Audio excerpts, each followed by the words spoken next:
누구나 내 부모를 선택해 태어날 수 없습니다. 내가 세상에 나와 주위를 비교할 능력이 생기자 억울한 환경, 가문, 부모, 형제, 내 맘에 드는 것이 하나도 없습니다. 재수가 없는 걸까? 그 많은 복 중에 어느 한 가지도 내게는 없는 삶으로 살아내라 합니다. 이 불공정함을 어디다 하소연해야 할지도 모릅니다. 주위를 돌아보면 불온 환경 울타리에서 보호받으며 살아가는 나와 다른 존재들만 보이고 왜 내가 이 초라한 삶을 받아들여야 하는지 우라통이 터집니다.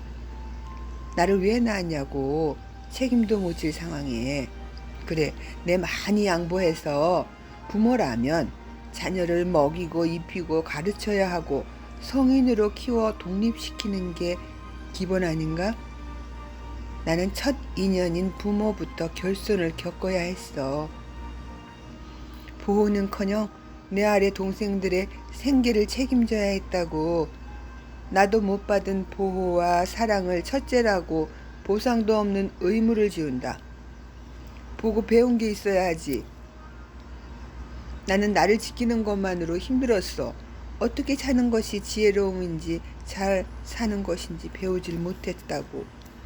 우리 부모조차 살아보지 못한 삶을 자녀들에게 가르쳤겠지. 난 지난 삶이 힘들고 괴로움의 연속이었어. 홧김에 머리 깎고 중될까 생각했다. 중생활은 쉬운 줄 알아? 너를 누가 중으로 받아는 준대? 할 짓 없으면 중되겠대. 남자들 할 일 없으면 노가다 막노동 뛰면 된다? 쉽게 말하는데 노가다 아무도 하는 게 아니듯 중노릇도 그래. 저리 수행처가 아닌 도피처가 되면 이쪽도 저쪽도 못 살아. 내 그런 사람 많이 봤어. 나도 그중 한 사람이지. 나는 평생을 방황했어. 지금도 끝나지 않은 나의 의문의 답을 구하는 중이야. 왕년에 개똥 철학에 빠져 늘 함께 인생 고민을 함께 했던 선배의 말이다. 고통 없는 완벽한 삶은 없다는 게 나의 결론이야. 삶의 결과로부터 오는 모든 상황에 대가를 지불할 책임도 있음을 받아들여야 했어. 나는 내 어른들의 삶에서 겪어낸 고난들을 나는 견딜 자신이 없어. 결혼도 세속의 규칙도 벗어버리려 출가를 했었어. 성인들만 있을 것 같은 절집에도 사회와 다름없는 그곳 공동의 규칙이 있었고 선한 인격체들이 집합이라 생각했기에 오히려 더 큰 실망과 분노를 느낄 때가 많았어. 내가 기대를 갖고 찾아간 젊은아에도 내가 사회에서 참아내지 못했던 규범들이 그 절집에도 있다는 걸 몰랐어. 더 엄격하게 당황했지. 난 그곳에서도 내가 원하는 삶을 찾지 못했어. 그곳에서 나 외 모든 사람도 고뇌를 안고 산다는 걸 알았어. 내가 잠시 있던 곳엔 미국 박사학위를 갖고 잘 나가던 회사를 접고 수행승으로 들어온 K라는 사람이 있었어. 미국 생활에 오랜 적응한 사람인데 고생 하나도 안 한 몸 같은데 고생하며 산 사람보다 더 철저히 절집 규칙을 따라 하더군. 뭔 사연이 있나 물어봤는데 내가 절에 오게 된 동기와는 사연이 달랐어. 자기가 초등학교 5학년에 미국으로 아버지 직장 따라 이민 갔대. 최고의 엘리트 집안에서 선한 능력과 부모님 아래 누릴 수 있던 문명의 혜택은 다 누렸대. 게다가 미국 명문대학을 나와 모두가 선호하는 직업도 얻고 지내던 중 여름 휴가 때 친구와 함께 지친머리 시킬 계획으로 참석한 프랑스 명상센터에 잠시 다녀온 것이 불교와 인연의 시작이었대. 처음 접하는 것이 낯설지 않고 내가 살아야 할 방향성이라는 조건 없는 확신이 들었대. 왜? 너는 왜 내가 부러워하는 모든 것을 소유한 자가 왜 이 공상맞은 18세기 규칙을 강요하는 이 미니멀한 장소에서 살길 바랄까? 그 굉장한 스펙과 가문의 후광으로 같은 급 인연을 만나 아이들 낳고 살지. 더 말할 수가 없었단다. 감춰진 속내를 나도 모르게 고백하게 돼서. K 말에 자기에게 있는 그 많은 스펙들을 지니고 있을 때도 뭔가 이해되지 않는 공한 마음이 있었대. 뭔가 더 소유해야 할 것들을 고민 중이었는데 그는 명상센터의 부족함에 머무는 몇 주가 자신이 살아온 삶 중에 가장 완벽한 충족된 삶이었다 했어. 지금 이대로도 행복할 수 있다는 충족을 느꼈대. 여기서 더 갖지 않아도 충분했고 행복했대. 가벼운 행복감을 느꼈다 했어. 진정한 행복감은 아무것도 더 필요하지 않아도 되는 이 만족감에 이 삶을 살게 됐다는 거야. 내가 불만스럽게 하던 세속의 삶에서도 최선을 다해 살았듯 자신이 선택한 이 수행 생활에도 모범생이었어. 어디에 있든 최선의 자리에 머물기를 선택하는 노력이 그에게는 있었어. 그는 팔자가 수행 중 체질이다 싶어. 그의 말과 행동에서 내 생각들을 다시 정리했어. 후배처럼 어려운 환경도 아닌 그는 사는 게 힘들고 어려워서 홧김에 이 삶을 선택했을까? 아니잖아. 그래서 보기에 모든 것에 넘치는 충분 조건인데 왜 그는 나와 후배가 바라보는 이 삶을 살길 선택했을까? 지금도 그는 그곳에서 행복하게 살아. 자유의지로. 나는 나의 길이 아님을 알았어. 어디에 있던 행복하지 않다면 내 길은 아닌 거야. 아직 내 생각이 만족할 길을 찾진 못했어. 그리고 한 가지, 지금 내가 있는 자리에서 행복을 창조하거나 발견하지 못한다면 어떤 자리에서도 잘 살기 힘든 것 같아. 오늘 내 방 청소부터 해야겠어. 심리학자가 말하더군. 머릿속 생각이 정리 안 된 사람의 주변은 정리정돈이 안 돼 있다 해. 그가 머무는 공간은 그의 정신세계를 보여주지. 겉으로 드러난 쓰레기 더미같이 거울에 비춰진 그의 머릿속 엉클어진 생각처럼 살고 있는 자기를 보이는 것이라 해. 후배, 삶은 누구 때문에 사는 게 아니야. 내가 후배에게 보여지는 이대로가 현실이고 진실이야. 누구든 같은 이유로 남 탓하지 않아. 신께 어쩔 수 없는 일을 받아들이는 평온함을, 어쩔 수 있는 일을 바꾸는 용기를 구합시다. 그리고 내가 바꿀 수 있는 것에 최선을 다해봅시다. 각자의 삶은 내가 만든 창조 작품이야. 내 영혼의 그릇 크기만큼 성장할 예정이겠지. 나와 후배가 부러워하는 타인의 삶 안에도 각자의 고가 있어. 후배가 그 누구를 부러워하듯 또 다른 누구도 후배를 부러워할 수 있어. 누구에게나 먼 산의 나무꾼락 숲은 보이지만 숲속 작은 한 그루의 나무 생김새는 눈에 잘 안 보이지. 어느 산도 한 종류의 나무만으로 숲을 이루고 있는 산은 없어. 가을 붉은 단풍이 아름답다고 산이 온통 하나의 단풍나무 종으로 꽉 차 있다면 아름다울까? 주변의 상록수와 갈색 노란 은행잎들의 조화로움에서 오는 아름다움이 더 귀한 풍경을 만들어. 우리 각자의 삶을 사는 동안 우리에게 일어나는 고통들은 평범한 삶을 감사하게 받아들이게 하는 도구들이야. 내가 원하는 것을 다 갖는다고 행복한 삶은 아닌 건 알아. 만족 없는 풍요로움은 당연한 일상일 뿐 충만감이 고마운지 몰라. 상대적 빈곤을 느껴봐야 충만의 기쁨도 클 거야. 우리가 부러워하는 것 다 소유한 그들은 왜 우울증에 시달리고 비교 대상과 또 다른 비교 속에서 살며 행복하지 않을까? 인간에게는 욕망의 자유와 욕망으로부터의 자유가 있다네. 우리가 채움으로 욕망의 자유를 구하는 한 만족과 행복은 발견할 수 없을 거야. 인간의 욕망은 결코 완벽하게 채울 수 없어. 체험으로 아닌 이 정도도 괜찮아가 답일 것 같아. 더 소유하려는 마음, 그 생각을 멈추는 용기만이 행복을 느끼게 할 거야. 더 소유하기를 멈추고 비우는 마음을 배우는 게 만족을 알아차리는 순서일 거야. 이렇게 개똥 철학으로 머리로만 아는 것 많은 내가 사는 모습이 이렇다. 알미 행동으로 바뀌지 못하면 인생 허비하는 거지.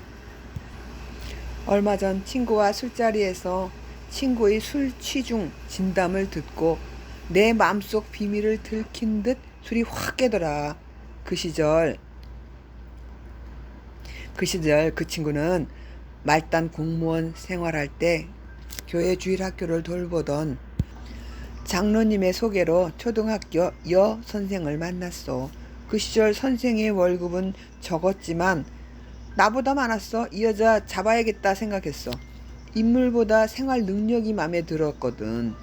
난 내 월급만으로 가난을 벗어날 수 없다 늘 생각했었어. 우리 시대는 다 남자 외벌이가 대세란 전문직 여성 배우자 만나기 쉽지 않았어. 난 그녀의 마음에 들기 위해 신분을 두 직이 높여 속이고 카드랑 카드 다 대출해서 겨우 결혼 비용 빚으로 마련했어. 그때의 내 모습은 최고 전성기처럼 멋진 모습을 연출했지. 내 겉모습에 여자도 만족했지. 그때 여자가 27살 노처녀였거든. 서로 급했어. 서둘러 결혼했지.